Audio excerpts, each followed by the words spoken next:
If you are an aspiring freelancer, you're tired of your 9 to 5 grind, and you just want to be your own boss, then this video is for you.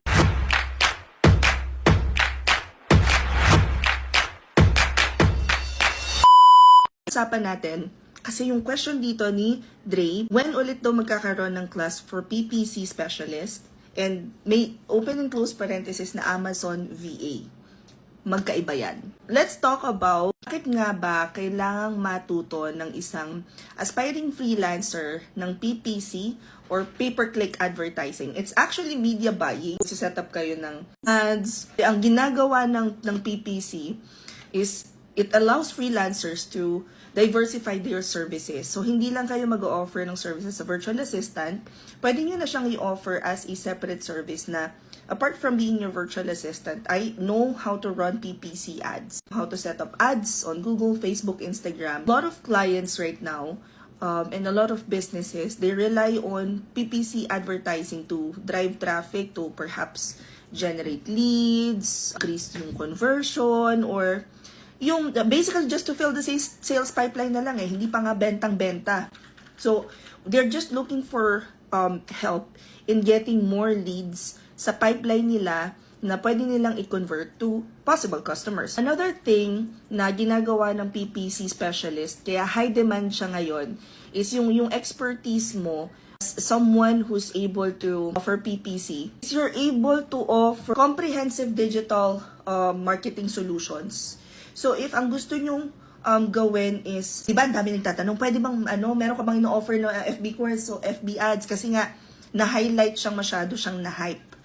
Nasabi ko lagi, bakit ba FB ads lang yung gusto nyo?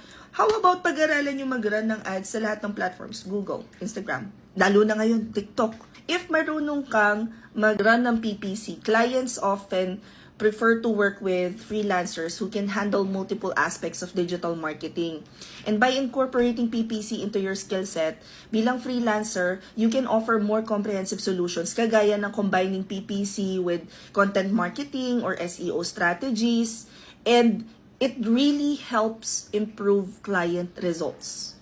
Alam ko yung PPC advertising, it requires strategic planning, keywords, research, and campaign optimization. Pero pag na-master mo na kasi si PPC, hindi lang for Amazon, but for, let's say, ang target market mo is real estate business, or gusto mo sanang mag-service ng clients na nasa e-commerce industry, diba? So, hindi lang Amazon.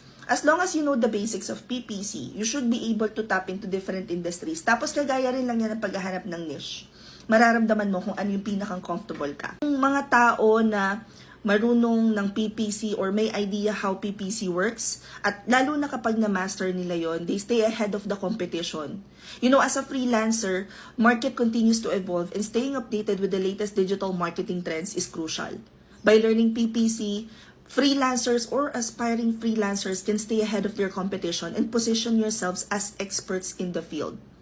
Ultimately, ang PPC allows an aspiring freelancers have this competitive edge to expand your service offerings, you enhance your potential in the dynamic world of digital marketing and freelancing.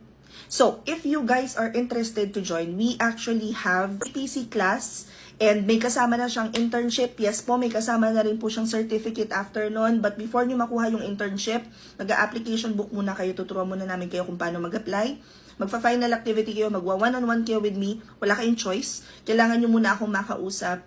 I-interviewin ko kayo, magpa-practice tayo ng interview para sigurado ako na bago kayo i-certify for a particular class na dinanan nyo sa amin is that you are truly ready to face the freelancing world. If you are interested, meron kaming class this coming, next week pala yun. Next week. So, i-check nyo na lang yung form. Here's how to enroll. Baka mamaya may magtanong na naman kung how to enroll, ha?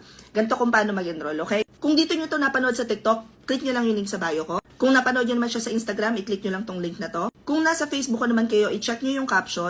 Kung nasa YouTube naman kayo, i-check nyo na lang yung description box. You will then be taken to this page. Makikita nyo, PPCVA, 999 pesos lang po siya. So yes, sa 999 pesos, kasama na doon yung live sessions, 2 live sessions yon na morning. Pagkatapos, i-record yung session, bibigyan kayo ng kopya ng recording ng session kung hindi man kayo available sa oras na yon. Pagkatapos, 2 weeks yung internship ninyo, you'll have access sa accounts talaga. You'd be able to, I think, run ads talaga. Hindi ko lang masabi kung kayo talaga yung magpupush or kung i-guide kayo ni Coach Grace or kung ano pa man yung magaganap doon sa internship. But you guys have 2 weeks of internship. So, meron kayong gamitin na i-add sa portfolio ninyo. Pagkatapos, magkakaroon tayo ng application book session, magkakaroon tayo ng final activity, magpa-practice tayo kung paano sumagot ng interviews, pagkatapos saka kayo makakakuha ng certification. Completos recados na yan, ha? Bekya naman. Anyway, if you guys have any questions about this class, i-comment nyo lang siya dito. Follow for more work from home chismis and I'll see you at the classroom. Bye!